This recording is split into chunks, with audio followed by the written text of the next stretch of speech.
सार्थ श्री एकनाथी भागवत अध्याय 6 भाग पहिला. हे ओंकार रूप श्री जनार्दना, तुला नमस्कार असो. भक्तिभावाने तुझ्या चरणाला नमस्कार केला असता जनासह वर्तमान मी पण आपोआपच नाहीसे होते. लिंग देहाचे मर्दन म्हणजे जनाचे अर्दन होय. म्हणूनच जनार्दन या नावाने तुझी प्रसिद्धी आहे. हे जनार्दना, तुझी करणी ही तशीच आहे. कर्म किंवा कर्तेपणा उरू न देता भक्तांना जनामध्ये सुख समाधानाने तू नांदवितोस. आनंदाने तुझे नाव घेतले असता तू जीवनपणाच हरण करतोस आणि खरोखर जीव घेऊनही निरंतर कृपाळू असतोस. तुझ्या नामाची शक्ती अचाट आहे. तिच्या पुढे कळीकाळसुद्धा डोकेवर काढत नाही आणि चारही मुठी निखालस दासी होऊन राहतात. नामाचीच देणगी एवढी ढसाळ, त्या तुझे प्रत्यक्ष स्वरूप कोणाला कळणार? याकरता जागणे आणि नेणणे ही दोन्ही सोडून खरोखरच निवांत स्वास्थ बसावे तसे खरे. तुझे स्तुती स्तोत्र गावे तर श्रुतीशास्त्रांनी सुद्धा हात टेकले आहेत. त्यांच्या पुढे माझे वेडेवाकडे बोलणे कोणाला कसे आवडणार? याकरता तू कृष्णरूप जनार्दना, मौन धरणे हेच तुझे स्तुती स्तवन, तुझा कळवळा तेच कीर्तन आणि काही न करणे हेच तुझे खरे अनुसंधान होय. असे आहे तरीसुद्धा तुझ्याविषयी मला अतिशय हाव सुटलेली आहे. तरी गुरुराजा कृपा करून त्याच्याकडे लक्ष द्यावे. काजव्याने चंद्राला प्रकाशमान वयाचा विचार करावा किंवा माशीने गरुडाला खांद्यावर घेण्याचे मनात आणावे. त्याप्रमाणे मी केवळ मूर्ख असून एकादश स्कंदावर टीका करण्याची हाव धरली आहे. परंतु हे गुरुनाथा, त्याविषयी आता पूर्णपणे कृपा करावी आणि ग्रंथरचनेमध्ये यथार्थ अर्थ साधून माझ्या हेतूची सार्थकता करावी. अशी विनंती ऐकताच श्रीगुरूने कृपेचा वरदहस्त मस्तकावर ठेवला. तोच यथार्थतेच्या दीपाने ग्रंथावर प्रकाश पडला. कृपेची करणी अगाध आहे, कारण ती होताच अर्थचिंतामणीची खाणच उघडली आणि ती न कवीचे गुण आणि हवे ते साहित्य बाहेर पडू लागले. आयते तयार केलेले अलंकार घालणारा संकटे कसले. कळसूत्री बाहुलीकडून ताल धरविला तर त्या बाहुलीच्या हातांना कष्ट ते कसले. बापाच्याच पानातील पक्वान्ने घेऊन मूल बापाच्या तोंडात घालते, पण त्यामुळे बापाला खरोखरच संतोष होऊन मनामध्ये आल्हाद वाटतो. तशीच ही गोष्ट आहे. ग्रंथही तूच आणि कविताही तूच. तेव्हा तिथे मी कर्ता म्हणून अहंता तरी कोणी घ्यावी? गुरुने अहंता तर काढून टाकलीच, पण अखेरीस सोहंता ही शिल्लक ठेवली नाही. म्हणून मी एक कवी किंवा कर्ता आहे ही भावनाही राहिली नाही. लौकिक अहंकार सोडित असता दुसरा एक हा अहंकार पाठीस लागतो. याकरता जो आपणास वेडा म्हणवितो तोच मोठा चतुर ज्ञाता होय. ही गोष्ट सुद्धा तशीच होईल. याकरता श्री गुरुनाथ, मी आपल्या चरणावर मस्तक ठेवून करता करविता एक तूच आहेस असे म्हणतो. असो, पूर्वीच्या कथेचा संबंध म्हणजे 5व्या अध्यायाच्या शेवटी नारदांनी वसुदेवाला असे रहस्य सांगितले की श्रीहरी हा साक्षात परमात्मा असून तो लीलादेह धारण करून तुमच्या घरी अवतरला आहे. तुमच्या घरी राहून तो अनेक अद्भुत लीला करीत आहे. हे तुमचे मोठे भाग्य होय. हा श्रीकृष्ण म्हणजे ईश्वर असून वैकुंठाचा अधिपती आहे. हा साक्षात परमात्मा परेश व जगदीश आहे. तेच नारदाचे भाषण प्रमाणभूत मानून श्रीकृष्णाची प्रार्थना करण्यासाठी सारे देव एकत्र होऊन स्वतः द्वारकेस आले. शुकाचार्य म्हणाले, हे परीक्षित राजा, श्रीकृष्णाची मूर्ती पाहण्याकरता स्वर्गस्थ सर्व देव द्वारकेस आले आणि त्यांनी विचित्र स्तुती केली. श्रीकृष्ण मूर्तीचे कौतुक पाहण्यासाठी चतुर्मुख ब्रह्मदेव, पंचमुख शंकर व षण्मुख कार्तिक स्वामी आले. पूर्वी प्रजेची उत्पत्ती करण्याकरता प्रजापतीला नेमले होते. तोही कृष्णाची मूर्ती पाहण्याकरता द्वारकेला आला. आत्मस्वरूपातच रममाण असून ज्यांचे सकळ काम परिपूर्ण झाले आहेत असे निष्काम भक्त सनकादिकही सकाम होऊन घनश्याम सावळा पाहावयास आले. सर्वभूत नायक जे रुद्र ते आकाराही जण भूतराणा सहवर्तमान श्रीकृष्णाला पाहावयास आले. पहा, भूतभविष्यांचा त्रिकाळ ज्ञाता जो महादेव तो सुद्धा आपल्या सर्व गणांचा समुदाय घेऊन श्रीकृष्णाला पाहण्यासाठी द्वारकेला आला. श्रीकृष्णास पाहण्याची शंकराला इतकी उत्कंठा लागली होती की त्या महात्म्याला पाहण्यासाठी धावत धावत येताना त्याच्या जटासुद्धा मोकळ्या सुटल्या. 49 मरुद्र राणांसहर्वमान स्वतः इंद्र मोठ्या भक्तिभावाने श्रीकृष्ण पाहावयास आला. सूर्यमंडळ सोडून 12 आदित्यांचा मेळा श्रीकृष्णाचा सोहळा पाहण्यासाठी अगदी तृषित होऊन आला. सूर्याची डोळ्यांमध्ये स्थापना केलेली आहे म्हणून ते सारे पदार्थ पाहतात, पण श्रीकृष्ण दर्शन न झाल्यामुळे सूर्य आंधळा होऊन गेला होता. श्रीकृष्णाचे मुखकमल पाहताच सूर्याच्या डोळ्यावरचे पटल निघून गेले. मग सूर्य स्वतः सर्वांगाने देखणा झाला. तिन्ही अग्नी ज्या त्या तेजपुंज खरे, पण धुराने झाकून गेले होते. त्यांनी श्रीकृष्णाला पाहताच त्यांच्यावरचा धूर जाऊन ते मूळच्या तेजाने उजळले. 8 वसूंचा मेळाही श्रीकृष्ण लीला पाहण्याकरता आला होता. त्याने श्रीकृष्ण पाहताच हा केवळ मदनाचा पुतळा आहे असे म्हटले, पण तो मदन श्रीकृष्णाच्या मांडीवर लीलेने खेळताना त्याच्या दृष्टीस पडला. अश्विनी कुमार स्वतः धन्वंतरी होते, पण ते भवरोगाने अतिशय त्रस्त झाले होते. कृष्णदर्शनामृताच्या योगे तेही एका क्षणात रोगमुक्त झाले. ऋषभदेव, अंगिरस व असाधारण धैर्याचे रुद्रही आले. विश्वदेव, साध्यदेव इत्यादी अनेक देवांनी आकाश अगदी भरून गेले होते. आमची गायन कला मोठी अशी गंधर्वाच्या मनात घमेंड होती, पण ती कृष्णाच्या मुरलीचे गायन ऐकताच जिरून गेली. त्यांना दर्शनाविषयी अत्यंत उत्कंठा लागून ते क्षणोक्षणी वाट पाहत होते. श्रीकृष्णाने त्यांना सावकाश कृपादृष्टीनेच सुरस अशी गायनकला दिली. अप्सरा म्हणत होत्या, आम्हीच काय त्या नृत्य करणाऱ्या, पण काळिया सर्पाच्या फणांच्या पृष्ठभागावर नाचताना एकाच तालाने त्यांना तत्काळ लज्जित करून सोडले. त्या अप्सरा हिरमुसली तोंडे करून दर्शनासाठी आलेल्या होत्या. त्या नृत्यांगनाही रासक्रीडेमध्ये केवळ नेत्रसंकेतानेच नृत्यांमध्ये तरबेज करून सोडले होते.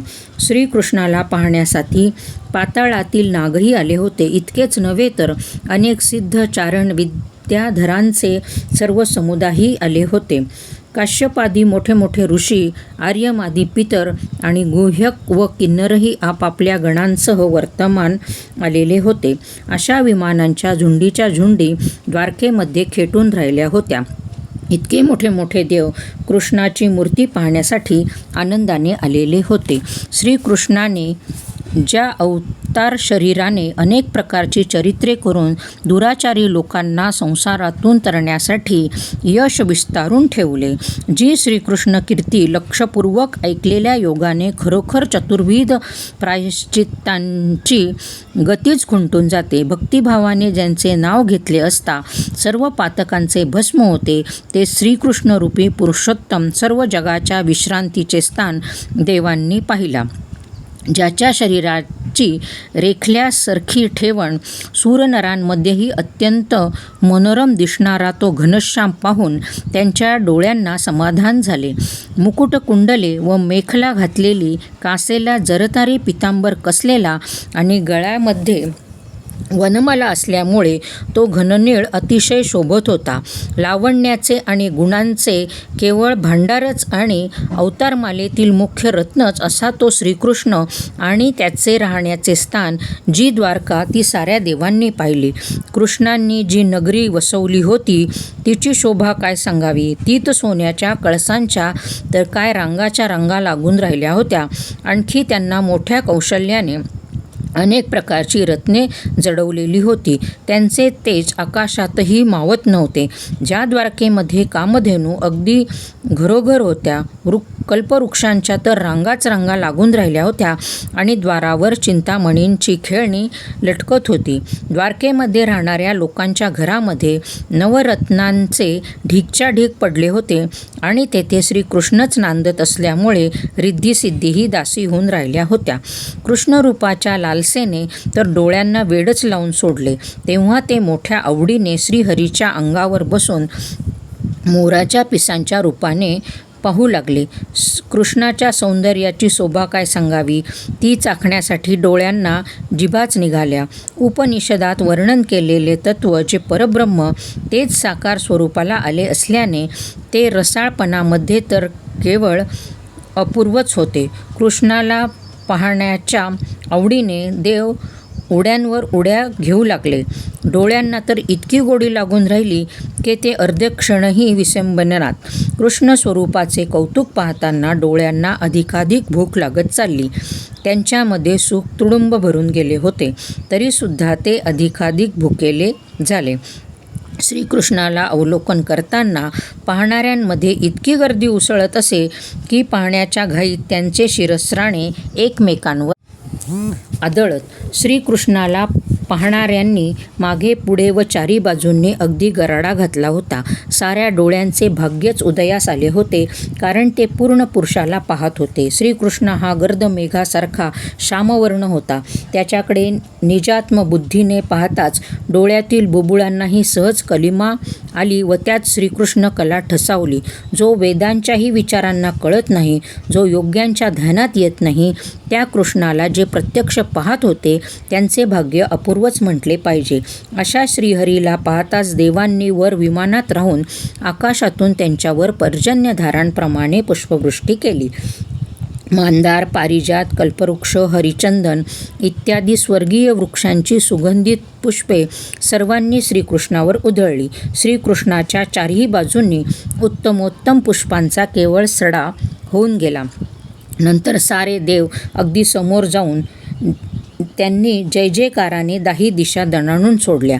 अनेक प्रकारची रसभरीत पदे, प्रबंध, नाना प्रकारची गद्यपद्य रचना इत्यादी कवनांनी देवसमुदायाने श्रीकृष्णाचे स्तवन सुरू केले. देव म्हणाले, हे सच्चिदघना श्रीकृष्णा, काया वाचे मने करून विवेकयुक्त प्राणधारणेने तुझ्या चरणाला नमस्कार असो. इंद्रिये शांत व्हावीत म्हणून विषय वासना सोडून दाही इंद्रियांना तुझ्याकडेच लावून श्रीकृष्ण भक्तिभावाने तुला नमस्कार करीत आहो. विषयात उदास होऊन संसाराची आशा सोडून देऊन कर्मपाश तोडण्याकरता तपस्वी लोक तुझ्या चरणाचे चिंतन करीतात.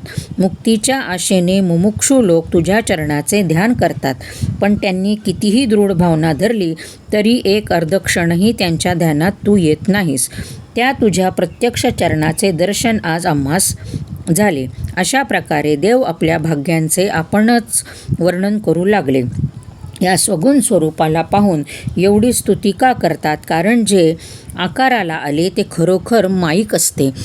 तुम्ही जसे शरीरधारी तसाच मीही एक शरीरधारी.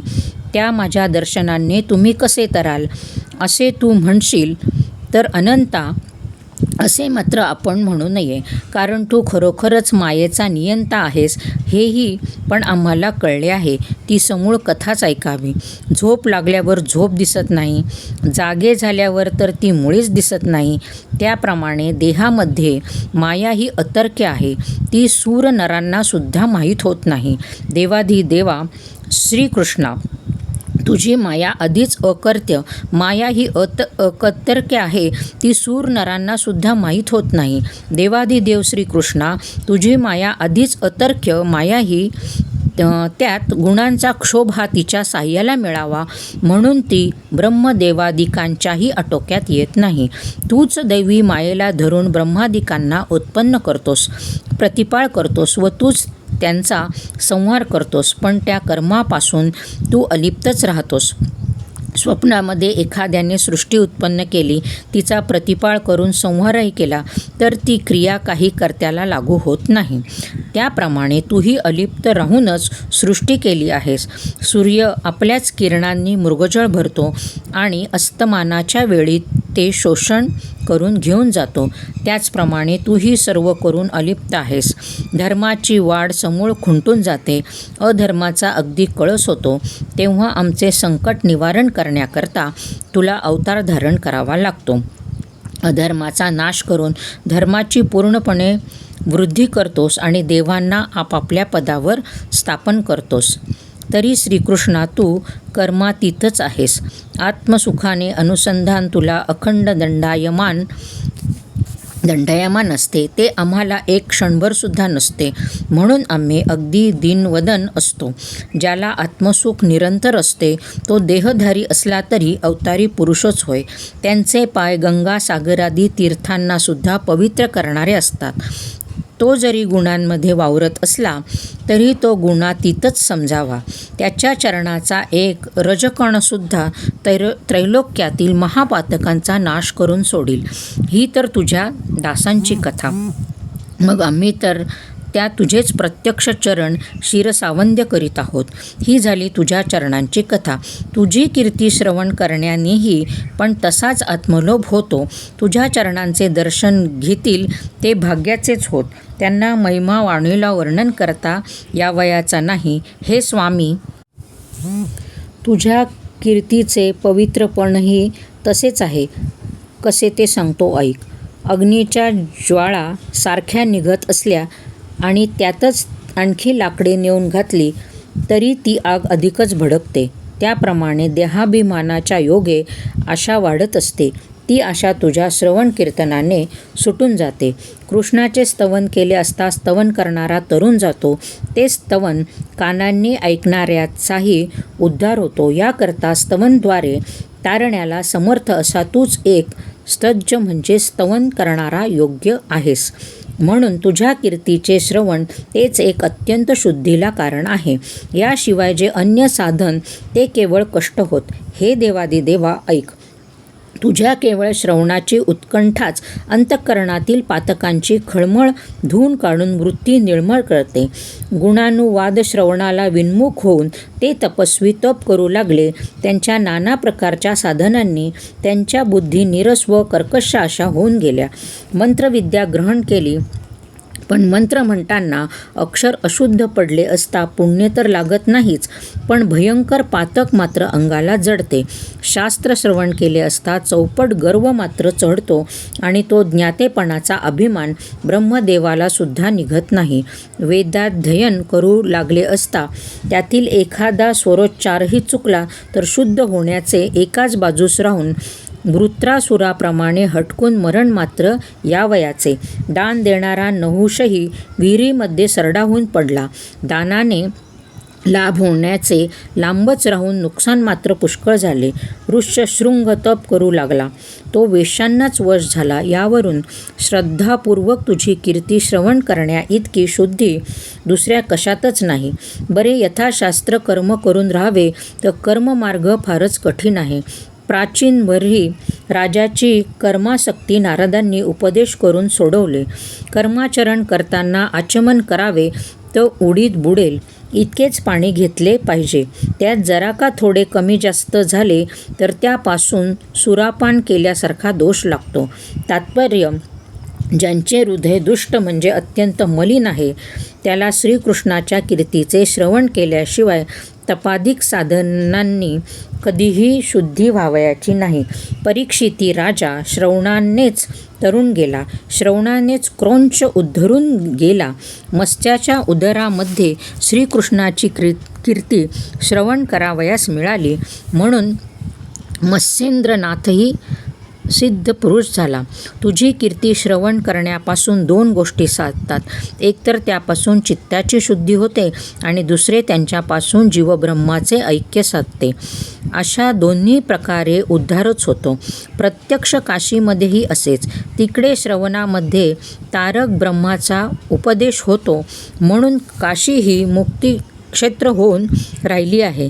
तेथे श्रवणाने जीवाचा उद्धार होतो. तू तर सदा सर्व काळ पूर्णकामच आहे. निष्कामांचे निजधाम तूच आहेत. अशा तुलासुद्धा कर्म करावे लागते. ते भक्तांचा भ्रम नाहीसा करण्याकरता हे श्रीकृष्णा, त्यासाठीच तू अनेक प्रकारची अनेक चरित्रे करून दाखविलीस आणि लोकांना मोक्षमार्गाचा जिना करून ठेवलास. तुझी कीर्ती भक्तिभावाने श्रवण करणे हेच चित्तशुद्धीला कारण आहे. तेथे सात्विक श्रद्धा हीच एक प्रमाण आहे. इतर साधने व्यर्थ होत. मनात इच्छा धरून जे जे काही साधन करावे ते त्या इच्छेनेच व्यर्थ होते. जो निरीच्छ असतो त्याचेच अंतःकरण चोख असते. तसले अंतःकरणच हा म्हणता परमार्थात शिरते. हृदयाचा खोल आळ्यामध्ये स्वधर्माच्या बीजांचा अंकुर फुटलेला असतो. त्यातच श्रद्धेचा वेल उगवून त्यांचा कोंब कसा अगदी तरतरीत बाहेर पडतो. स्वच्छ वनाच्या जोरावर पाण्याने वैराग्याची मुळे खोल जाऊन ती बळकट होतात. त्यांना श्रद्धेची पुष्टी मिळाली की ते वेगाने चिदाकाशात चढतात. आणि हे पुरुषोत्तमा, त्या चिदाकाशातील स्वप्नप्रकाश चंद्रमा तू आहेस. हे मेघश्यामा, तुझी मूर्ती पाहण्यासाठी साधकांना कितीही प्रयास पडतात.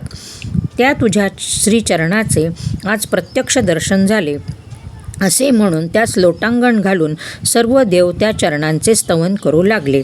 हे श्रीकृष्णा, आमच्या सर्व पातकांचा नाश करण्याला साऱ्या त्रिभुवनामध्ये तुझ्या एक चरणरूपी धूमकेतूच समर्थ आहे.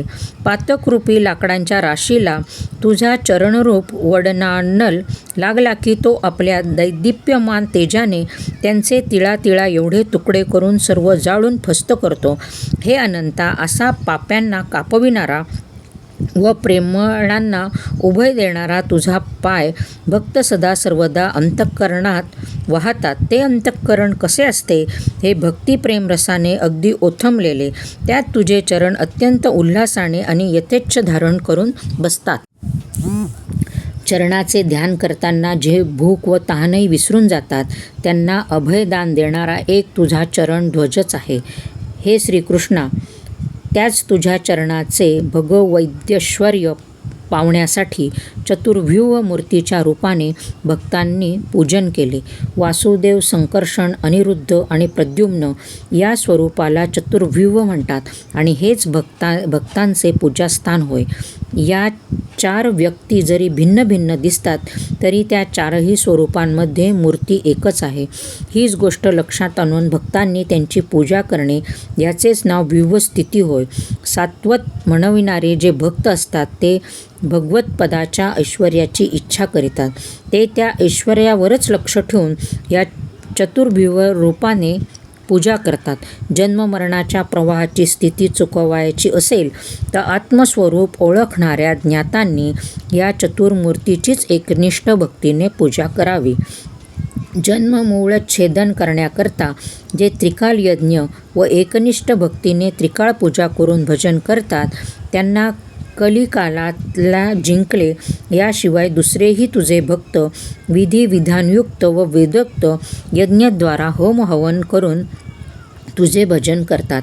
दीक्षा ग्रहण करण्यामध्ये अत्यंत आस्था, यज्ञद्वारा भजन करण्यास तत्पर, हाताला क्रियेचे नियम लावून दिलेले, इतर हस्तव्यापार मुळीच न करणारे, 3 वेदात्मक विधी हेच ज्यांना प्रमाण, बाहेर त्रिगुणाची मेखला घेतलेली, अंतर्यामी सर्वात्मा चैतन्याच्या तेजाने दैदिप्यमान असणारा यज्ञपुरुष आवाहन केलेला, तेथे ओंकार व षटकार इत्यादी लक्षणांनी युक्त मंत्रोच्चार करून अतिपवित्र अवदानांनी अपार द्रव्य अर्पण करतात. आणखी कोणी तुझे भक्त योगयुक्त असतात ते योगधारणेने तुझे भजन करतात. ते आसनावर स्थिर होऊन प्राणापानांची समता करतात. वज्रासनाने दृढबंध साधून षडचक्रांचे भेदन करून कुंडलिनीचा प्रबुद्ध स्कंद थापटतात. त्या योगे जी महशक्ती खवळून मोठ्या झपाट्याने ऊर्ध्वगतीने जाऊ लागते आणि वायुभक्षण करून योगस्थितीने गगनाला ग्रास घेते. सहस्र दळाचे पाठ शोषण करून औटपीठ, गोल्हाट आणि श्रीहाट वगैरे स्थाने आक्रमण करून मोठ्या वेगाने ती ब्रह्मस्थानाला जाऊन भिडते. तेथे परमानंदाचा भोग आणि शिवशक्तीचा संयोग होतो. याप्रमाणे योगाचा अभ्यास करणे हा योग्याचा भजनमार्ग होय. कोणी तुझी माया जाणावी म्हणून तुझ्याच पायांचे भजन करू लागतात. परंतु हे श्रीकृष्णा देवादिदेवा, तुझी माया सर्वथा अतर्क्य आहे. माया पाहू गेले तर ती दिसत नाही. इतकेच नव्हे तर तोच मायेचा चित्ताचा मोह पाडतो आणि ते मग खरोखर सिद्धीलाच भगवंताच्या चरणाची पूजा करतात. आणखी एक पक्ष आहे तो मुमुक्षू लोकांचा होय, जे अध्यात्मामध्ये अतिदक्ष असतात. आत्ममायेचा नाश करण्यासाठी जिज्ञासूंना आपल्या आत्मज्ञानाच्या योग्य करून मनामध्ये पूजेचा अत्यंत उल्हास असतो. त्यांच्या मनामध्ये निरंतर विवेकाचीच भावना असल्यामुळे नित्य काय व अनित्य काय याचा उहापोह करून त्यांनी निर्णय ठरविला, म्हणजे जिकडे तिकडे तूच तू भरलेला असल्याने त्यांच्या निदर्शनास येते. अनित्यपणामुळे जे टाकले ते माईक असल्यामुळे मिथ्या होऊन गेले. मग चिन्मात्र असे शुद्ध निजात्म रूपच शिल्लक राहते. अशा प्रकारे चहूकडे पाहू लागले असता जिकडे तिकडे तुझे स्वरूप दिसू लागते. मग ते आपल्या आवडीनेच जिकडे तिकडे तुझीच साक्षेपाने पूजा करतात. ज्या ज्या ठिकाणी जे जे पाहतात ते तुझ्याशिवाय दुसरे नसतेच. अशा रीतीने तुझाच चरण बसल्या ठिकाणीचा पूजला जातो. अशा प्रकारे सर्वत्र तुझीच पूजा करणारे भक्त असतात. हे तुझे अत्यंत आवडीचे होतात आणि त्यांनी ती पूजाही हे श्रीपती तू स्वतः अत्यंत प्रेमाने मान्य करतोच. रानातील रानवट फुलांनी माळा आणून भक्तांनी ती तुझ्या गळ्यामध्ये घातली तेव्हा उतावळा होऊन तू लक्ष्मीला सोडून तिलाच भाळलास. ती भक्तांनी आवडीने अर्पण केलेली होती म्हणून तिची गोडी अधिक. ती शिळी झाली तरीसुद्धा तिला अर्ध घटकाही तू गळ्यातून काढली नाहीस. ती भक्तांची भावार्थाने अर्पण केली आणि भगवंतांनी सर्वांगावर ती धारण केली. म्हणून सुकण्याचे विसरून जाऊन ती सदा टवटवीतच राहू लागली. तिचा सुगंध घेता श्रीकृष्ण भक्तीने भुलून गेला. म्हणून लक्ष्मीला राग येऊन तिने तिच्याशी सौती मत्सर सुरू केला. ती प्रभूजवळ येण्यापूर्वी भक्तांनी ती कधी अर्पण केली समजत नाही. मी खरोखरच तरुण असे असता मला सोडून या थेरडीलाच खांद्यावर घेऊन बसतो. देवाला भोगाची खूण समजत नाही. ती म्हातारी, मी तरुण, पण तिच्याशीच भुलून पडला आहे. हे ठीकच आहे, कारण हा बोलून चालून जर निर्गुण तर त्याला गुणावगुण कळणार कसे. मला चरणाची सेवा आणि तीसुद्धा कधी काळी आणि ही सदा सर्वदा गळ्यातच पडलेली या वनमाळेने खरोखर माझ्यापेक्षाही प्रेमात वर ताण केली. मला एकदम बाजूस ढकलून देऊन ही दोन्ही अंगावर बसली आहे आणि श्रीकृष्ण हिच्याशी नेहमी बोलत बसतो. मी काही बोलावयाला जाईल तर मलाच टाकून देईल. मला पाय रगडावयाला लावले आहे तेव्हा आता हिचा मत्सर तरी किती सहन करावा. हिने श्रीकृष्णाला पायापर्यंत वेष्टून टाकले आणि माझी सेवा हिरावून घेतली. मी किती केले तरी क्षीरसागराची कुलवंत कन्या आहे आणि ही रानातील रानटी आहे, पण भक्तांची भीड म्हणून ती देवांच्या खांद्यावर बसली हो. ही भक्तांच्या जोरावर खांद्यावर बसलेली आहे. ती कधी खाली म्हणून उतरायची नाही.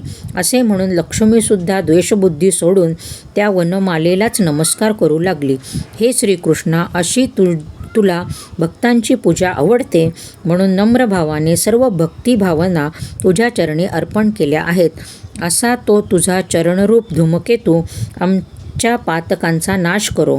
हे श्रीकृष्णा, पुन्हा पुन्हा पातकांच्या राशी जमल्या तर त्यांचाही नाश करो. याप्रमाणे श्रीकृष्णाच्या चरणांचे देवांनी वर्णन केले तरी त्यांचे मन तृप्त होईना. म्हणून पुन्हा पुन्हा त्या चरणांचे स्तवन करीत ह्योसचा ते त्यांच्यावरील ध्वजचिन्हाचे ते वर्णन करू लागले. हे अनंता, बलिबंधनाच्या वेळी वामनाने आपला चरण वाढवला त्यावेळी तुझा चरण सत्यलोकाच्याही वरती झळकत असलेला दिसत होता. सर्वांच्या वर जो चरण वाढला त्यालाच ज्ञाते लोक केतू असं म्हणतात. त्यावेळी तुझेच आत्मस्वरूप जी गंगा देव नदी तीच पातका रूपाने झळकू लागली. बलिबंधनाच्या वेळी मोठ्या आवेशाने चरण उचलल्यामुळे त्याच्या नखांनी आवरणकोश फुटून जाऊन अपरंपार पाणी वाहू लागले. हे भगवंता, त्यावेळी आपल्या चरण स्पर्शानेच त्या जळाला पवित्रता आली. म्हणून ते जल ब्रह्मदेवाने कमंडलूत धरले आणि शंकराने मस्तकावर घेतले. चरणातील ध्वजामध्ये पातका तीच गंगा होय. त्रिवाहिनी ही तीच आणि त्रिपथगाही तीच. अशी ती श्रीकृष्णाची चरणशोभा पाहण्याला नयनरूप भृंगांना अत्यंत उल्हास होतो. केतू म्हणजे ध्वज झळकू लागल्याबरोबर आसुरी सेनेच्या पोटात धडकी भरते व दैवी संपत्तीच्या पोटात आनंदाच्या उकळ्या फुटू लागतात. या चरणांची आणखी एक अशी गोष्ट आहे की ती देवांना सर्व सुख देणारे आहेत आणि तेच चरण अधर्मिकांना नरकात टाकणारे आहेत. कोणी चरणांची पूजा करून तरून गेले, कोणी चरणांचे ध्यान करून तरले, पण हे ज्या चरणांची निखालस उपेक्षा करीतात ते मात्र अधःपाताला जातात.